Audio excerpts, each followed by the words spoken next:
before I just start anything, I thought it would be nice to just start with playing one of my first compositions on the harp. And I think from there I'll go into talking a little more about what I do and things like that. Because it's always nice to start with a song or something.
So this was the first piece that I ever wrote on the harp, which was my own.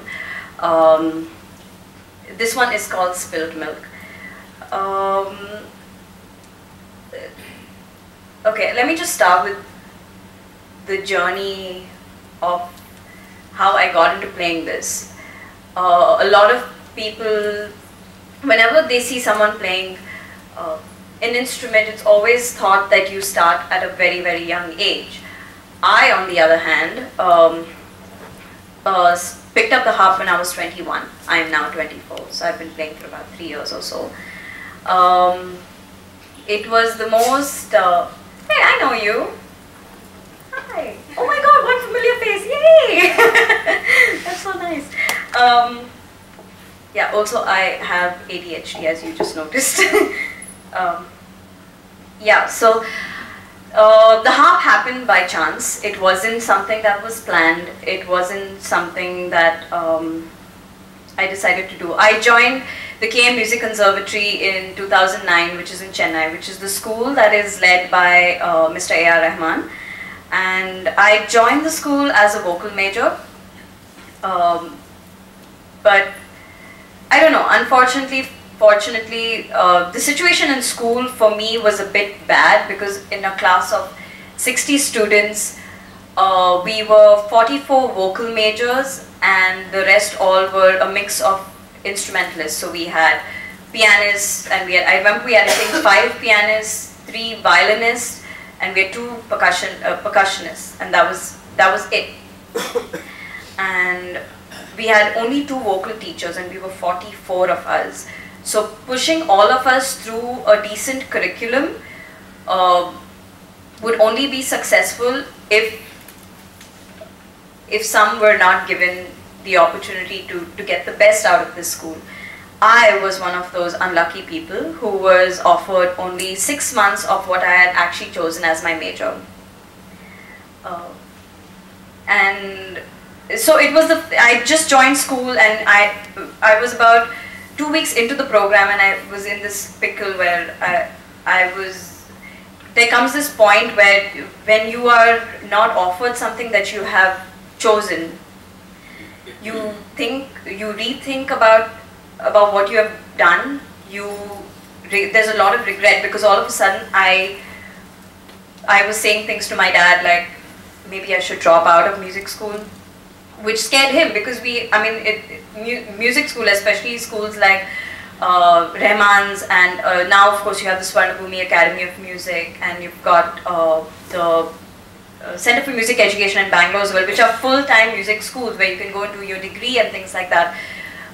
These courses are not cheap, and so my dad started panicking, and I was still thinking things, and I was very, very depressed. And just around my depression time, we had the first annual day function at our school, where the batch previous to mine, which was the first batch from the school, were graduating, and they had their annual day thing. So we had all the students from the school perform, as well as the faculty. From the faculty in our school, the teacher who took music theory was a harpist. And so that was the first time I was I'd seen a harp earlier up close and personal, but never really seen it being played. And this was a time also where I had started to just understand music a little more, rather than it just being beautiful melody or beautiful tunes, and it was getting a bit technical now. So I saw her play, and this is actually a small version of a harp. It's actually a folk harp. It's not the one that I learnt on. The one that I learnt on was a massive concert harp, like this part of the harp, which is called the column, is about 6 feet in height, and has 47 strings. This is 32 strings, and it's got 7 pedals, which can be moved. It's a triple action pedal, so you have 3 levels that it can go to, and I think that's what intrigued me the most, because I was suddenly like, what the hell is this thing? It's a monster. And believe me, it is. if people think the grand piano is a monster, which it is, just think of the insides of a grand piano standing straight, and that's a harp. That's exactly what a piano is. It's a broken harp with hammers inside. And so I was just very intrigued, and out of just, I don't know, excitement or what, the next day I went to the harp teacher and I said, can I just try it out? Like, I would love to do classes voluntarily, like once a week or whatever. And there were a lot of other students like myself. I think we were about 5 or 6 of us who approached her, and she said, okay, fine. But I wasn't sure whether I would want to learn the harp or what. So I told her, I said, can we try something? And she said, okay, we'll have a trial class. You see how you like it, and we'll take it from there. So the next day was my first class, and I don't know what it was. I was never a believer in things like, this is meant to be for you or something like that. But I think the first time I sat down with the harp and just played a simple, I think I just played this, because she taught me how to, everyone learns in Western classical music, when you learn an instrument, the first thing anyone teaches you is the C major scale. So I was just taught to put my fingers on to the harp strings like this. She told me what exactly the red and the blue indicated, and we just went, and that's all. And now think of this sound but bigger because the instrument's bigger, so the resonating chamber is larger. And I think it was love at first sight, because it's hard not to love this instrument. And then as my classes progressed, I just found myself, hey, I know you too. This is so cool. As my classes progressed, I found myself practicing the harp more than my vocals. And I think that's where I was just convinced that this is, like, I should now just change majors. So of course I spoke to my mom, and my mom totally freaked out, and she's like, what, you can't do that, you've never played the harp in your life, I don't know what you're talking about. And my parents live in Abu Dhabi, so it's even worse, because it's not like my mom can just come into Chennai and see what I was doing or whatever. So my mom totally freaked out as usual, and over dramatic as she is, was all like, what is wrong with you, you can't do this, you've all been singing your whole life and now you want to pick up an instrument. And I said, yeah. And I think it was when I spoke to my dad and I said, I don't feel like singing anymore. And I think that broke him, because he just turned to my mom and said, okay, she's serious about this, because if she doesn't want to sing anymore, then there's a problem. And there was a problem. So anyways, it wasn't easy even changing majors, because Mr. Rahman's sister, who manages the school, who runs the school, is not exactly the most easiest person to deal with. So there was a bit of an argument and a lot of tears, and finally they said, okay. And luckily for me, the harp teacher, Alison, who is like my best friend, sort of stood there and like blocked the door and said, we are not going anywhere till this is sorted. And she very sweetly fought for me and said, I stand by her through her decision. If she wants to major in the harp, I think she has the potential to, because there were 5 other students like me who were doing voluntary classes, which, I mean, the harp wasn't their major basically. And she just said, no, I think this is what Anushka should be doing.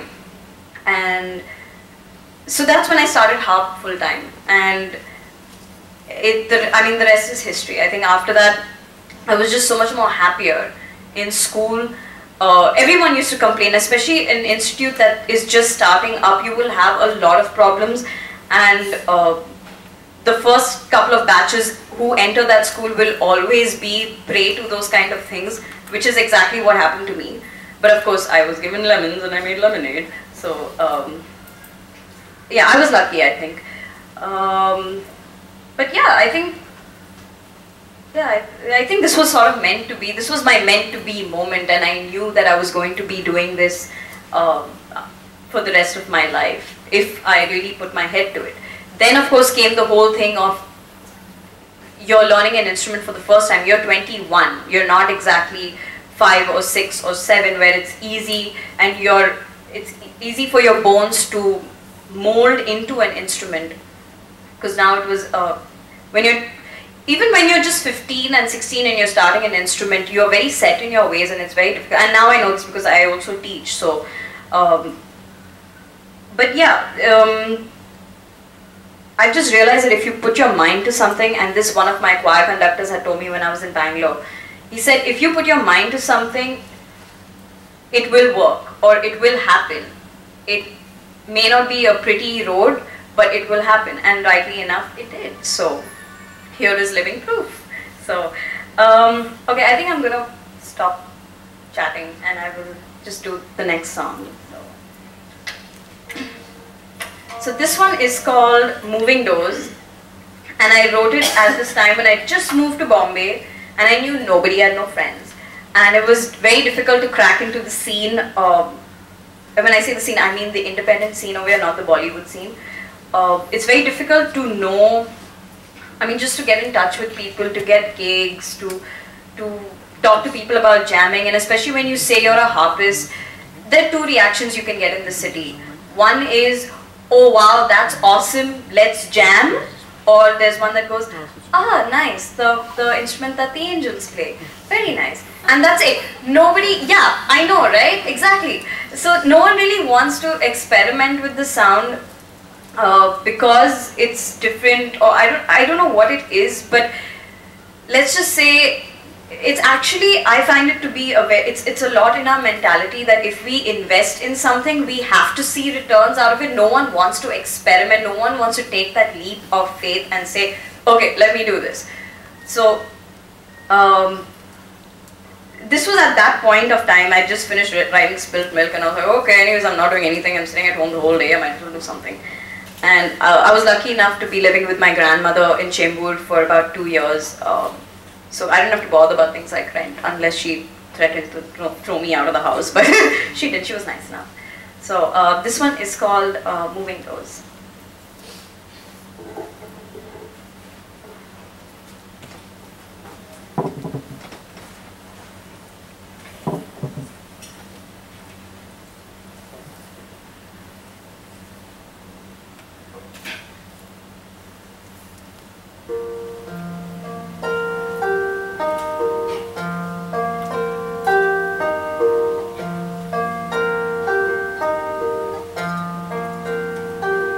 Butterflies on my back, losing the world, painting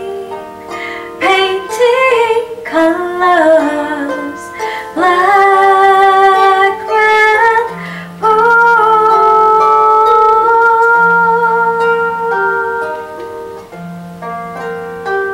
moving doors pass me by, familiar scents in the air, shadows of my dreams haunting me to sleep.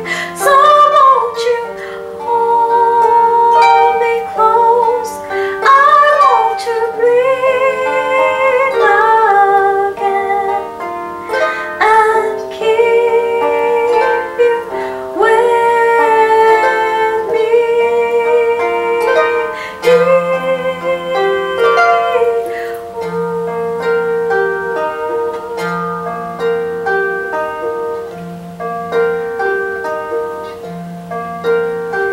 Reaching out to your hands beyond the curtain in search of hope in eyes cold and so won't you hold me close? I want to breathe again and keep you with me.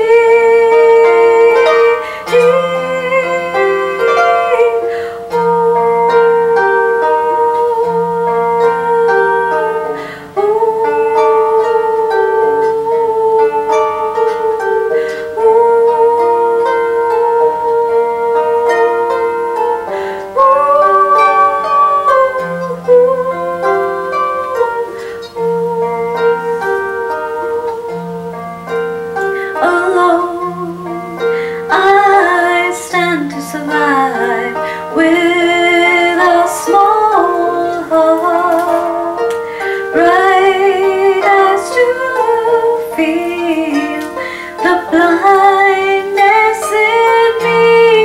So won't you hold me close?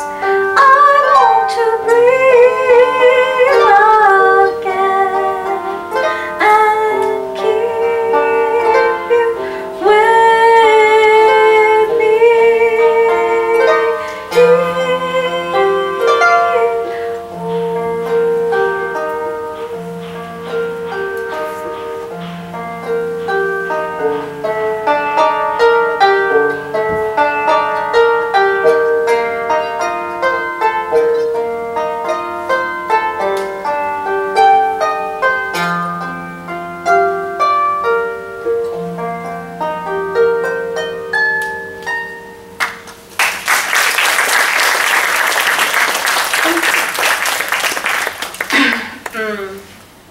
Yeah, so this is what happens when you don't get a job and no one wants to listen to you, no one wants to jam with you because you're nobody.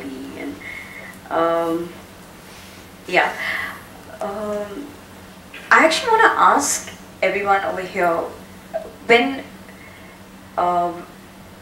you think of just, I mean, the harp music or whatever, is it just by show of hands?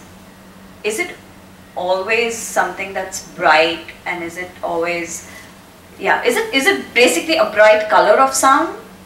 Just yes, yes. Put your hands up. No, just yeah. Yes, put your hands up. Bright color of sound. Like I can't see. Well, typically, I guess you would. Typically, I think so. Yeah. It's a classic example of unplugged sound. Sorry, unplugged. Yeah, it is. It is unplugged. I mean, of course, nowadays you do get electric harps and you do have semi-acoustic harps, so sound is interesting. Do you find music mostly in the minor scale, minor key in the harp?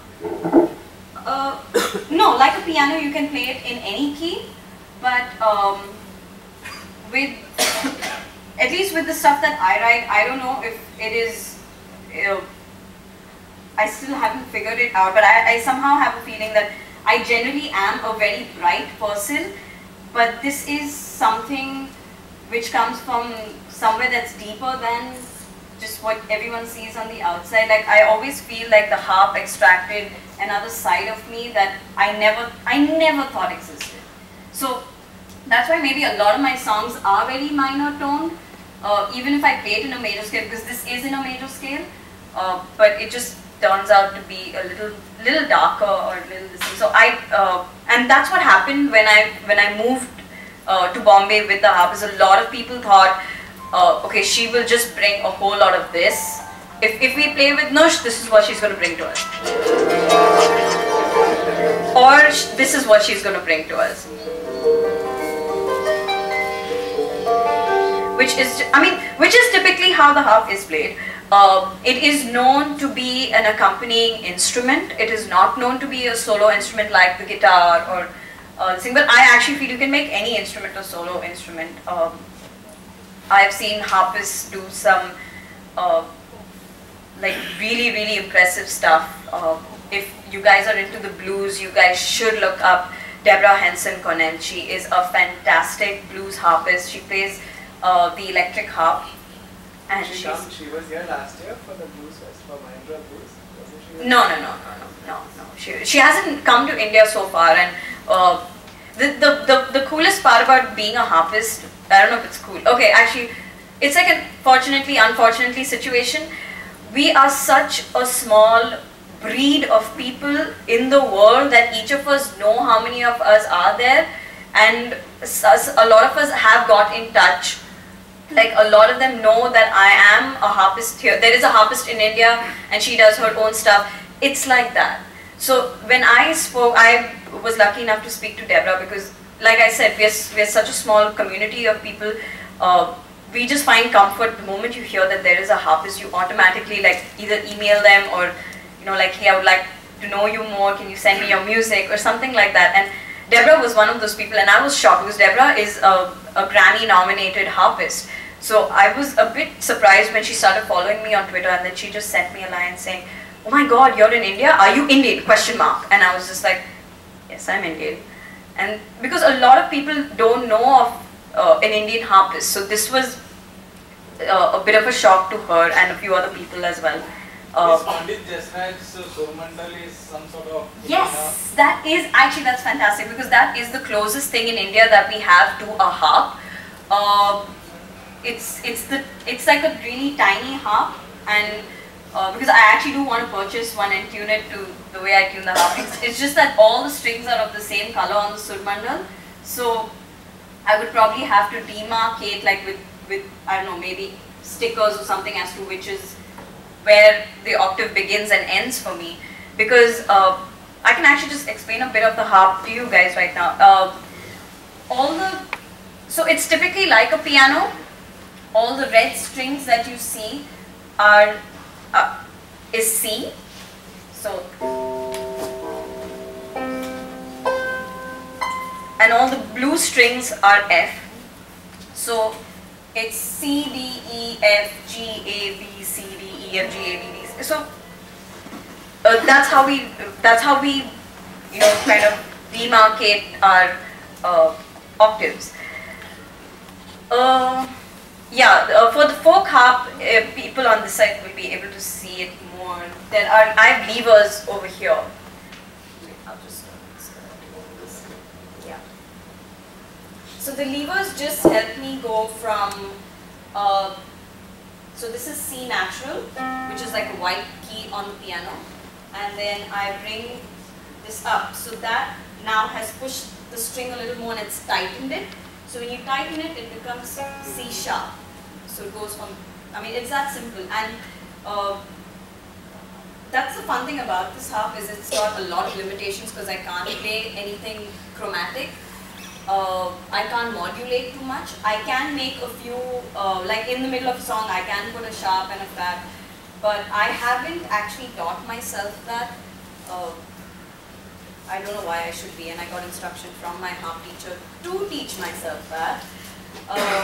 But I guess that's a bit of a mental block for me because I learned on the pedal harp, so I'm more used to using pedals to make sharps and flats and naturals, rather than while playing using my left hand to go going up there. It just scares me.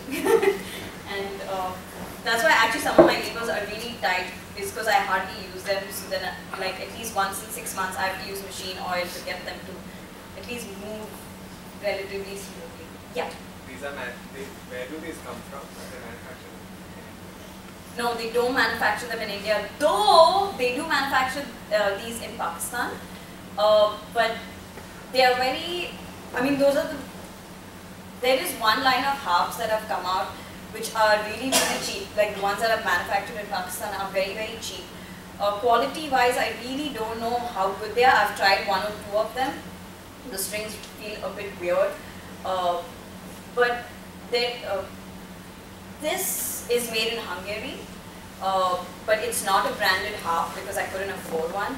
Harps are like pianos, and maybe a little more expensive, actually very expensive because it's such a rare instrument. Harp makers really take advantage of that, and I actually know a harp maker and I want to give him a piece of my mind because he is, they're one of the biggest manufacturers in for harps in, they're based in France, so they function out of Europe, and they manufacture some of the best harps in the world. But to buy a Carmack harp is, to buy a Carmack harp is, you'd be paying, if you're paying in installments, it'll be for a very, very long time. And yeah, so actually, so this is just an in-house make. I picked this up in London at a small, very, very tiny store, which apparently is the only store that sells harps, and it's called the Early Music Shop because they sell instruments from the earlier days. So it's called the Early Music Shop, and they have like Dulcimers and things like that. So. But did you have to import it? Is there like import duty and things like that? I paid a lot. How much does it cost? This I paid about 80,000. That was minus the VAT because we have the potential of getting, we have the advantage of getting rid of VAT if we buy anything from the UK. So I got it without VAT, it was about 80,000, and then of course I had to pay for my own shipping, and then of course with customs and everything it went to $130,000 or something like that, yeah. It's stupid that they have duty on basically instruments. I know, and it's not, but the thing is you really don't want to dodge it, because when the custom people called me up and spoke to me, they said, I think it was around, they said around 20 or 30,000 bucks for the duty, and I was a bit confused, and then finally I ended up paying only 17. I don't know how, I still don't know how that happened, because I was ready to pay it, and I said, okay fine, chalo, I'll pay it. But when the bill came home and they said, oh, we'll just take 17, so my mom was like, okay, fine. She just quietly wrote a check, she's like, don't talk anymore. I was like, okay, fine. So that was done. But yeah, these are things you can't, right now, we can't really escape customs and things like that. And apparently there are a lot of inspections also that happen. So it's, yeah. So that's that. The question. You only use nylon strings, or are there any particular set of strings that? Yeah. So these are all nylon. This is completely nylon strung right from the beginning. Normally bass strings would be metal. Like on the concert harp, I played on, the bass strings were metal and I had gut strings over here. Gut strings are much better. They just give a more warmer sound. It's just very, very beautiful. But nylon strings for the kind of weather that we had here in India are just more resistant. Is that I'm supposed to be changing strings every year, but I haven't, because I have only one extra set of strings, and to get strings I would have to order it either from the States or from London or something like that. So I haven't changed these strings. I got this in 2010, so yeah, it's been 2 years now and I haven't changed strings. But these guys are really, really, I mean, I haven't had a problem at all. The one thing that has taken a toll on the instrument though is the heat has affected the wood. If any of you all can see, there's a slight bend in the wood, and this is actually this is actually shrunk. It was way out there, and it's gone back in.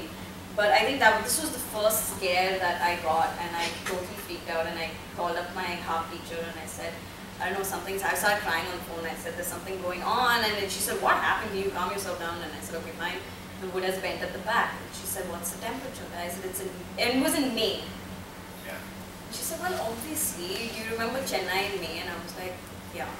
She's like, there was a reason why we kept the harp in that room, which wasn't really temperature controlled, but the harp, I feel Chennai weather had a worse effect on the harp. Bombay has still been really good, but apparently, wood warps anywhere. I mean, guitarists will tell you, I think, how many guitarists here in the room? 1, 2, yeah. So guitars go crazy during, and it's the same thing. Plus, they told me this in London when I bought it, saying that they're like, regardless of wherever you are, because even in Europe, they walk like mad. Because their houses mostly have heaters and they don't have like an AC, so during the summer over there, it's just with the windows open, and harps that have direct sunlight and those can direct heat, it just affects it badly. So, yeah. Harps are usually as old as the hills. What is the age of this harp? Oh, this is This is a newly made one. So this is old ones. Yes. In fact, I was offered an old one by a harpist in Edinburgh, and it was beautiful. It was black in color. And when she had got it, which was about when she was a little girl, they had told her that it was about 50 or 60 years old. So the wood had aged so beautifully, and the sound that was on it was gorgeous. And but it's just, and my dad fell in love with it when he saw it, and he said, we have to pick it up. But we didn't have a case to bring it back with us to London, so that was the problem. And she didn't have a crate or a box, and traveling with these instruments is a bit of a pain if you are not prepared and don't have the money on you. So we didn't pick that one up, but it was, older instruments have better stuff. But older instruments, if they are used, are better. Otherwise you'd have to go through a lot of restoration, and then, yeah, but they have to be used. You can't just leave them around, because even this, if I'm out of town for about 2 weeks, and I would just put like a cloth on it and keep it. But when I'd come back, I would have to like, apart from the fact that I would have to practice, because suddenly my fingers have all gone raw, and I would practice, and I would have to tune all 32 strings, which I anyways do it like every 3-4 days, just to have to tune it. And yeah. How you have a piano tuner? Are there any piano? No, I tune it myself. So I have this, which is a tuning key, and with the pegs on the side, and just sort of with the tuner. And yeah, if people who came in earlier must have seen me tune. I was just tuning up for that. Just to say that you must come on time, because you see things like that. Don't do it now. For those who came late, you don't get to see that privilege. So come on time for Friday Funda. Yes. Yes. You change from C to C sharp by putting that lever on. Yes. You have tuned it for C. No. By doing that, doesn't it go off tune? Sorry, I didn't understand what you were saying. You are now changing the length of the string Yes. and making it C sharp. Yes. And you have tuned it for C. Okay. Yeah. And you are changing with lever. Does the length exactly match with C sharp? My question is this. Or Does does it go off key? C sharp little off key? No, it's built to go exactly to C sharp. It's built to go exactly to C sharp. Yeah. I actually never understood the mechanism of it till I had I had a problem with a couple of strings. About 8 strings on my harp were giving a really bad buzz. So I contacted, somebody put me in touch with a luthier here who's in Thane, and he was nice enough. He works with violins, violas, cellos, guitars, and he custom makes them and things like that. And he was nice enough to come over to my grandmother's house here in Chembur, and we spent about 4 hours on 8 strings, and that's when I saw that, I mean, we were pushing a lever, like we would remove the screw and just go like that much. And so we would tighten the screw then, and then play with the lever on. And it's just, the levers are positioned at a certain thing, so it will become exactly C sharp. Or, yeah, it's built like that. Yeah.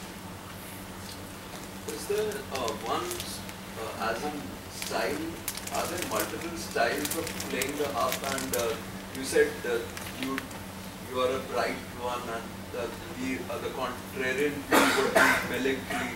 So is there something beyond both of them? Very much so. In fact, after I started playing the harp, I realized, because it's when you do things like this that you research a lot about it, and there are harpists who do some really crazy stuff. Because firstly, there are 3 major harps that are used around the world. So you have the pedal concert harps. These are the Celtic folk harps. These pretty much come from Ireland, Scotland. They originated from there.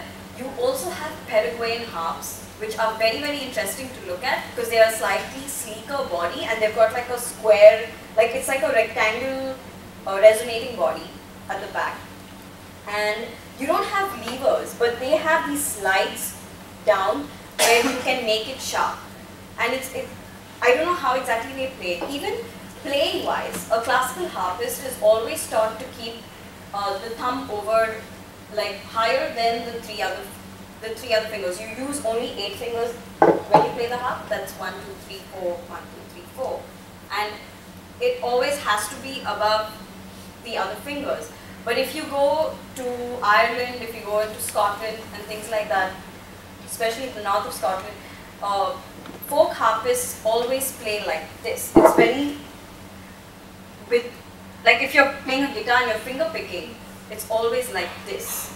So that is something that is very different. And then of course, Paraguayan harpists use a lot of, actually keep their fingernails long. It's by rule that we're not supposed to keep our we play with the skin on our hand and not with nails on. But Paraguayan harpists have a very fun way of playing, and I've tried it and failed miserably. Because I'm so used to gripping the string with my skin that gripping it with your nail, and it gives a very tinny sound. But these, the Latin American harpists are phenomenal. You guys should look up Edmar Castaneda, because he is one of the most phenomenal jazz harpists and a very, very fun person. And he plays like really jazzy, very rhythmic, very fast, very up-tempo pieces, and it's, I don't know from where, it's like his fingers are butter, and I don't get it. I hope one day I get to meet him and ask him, what does he do? So,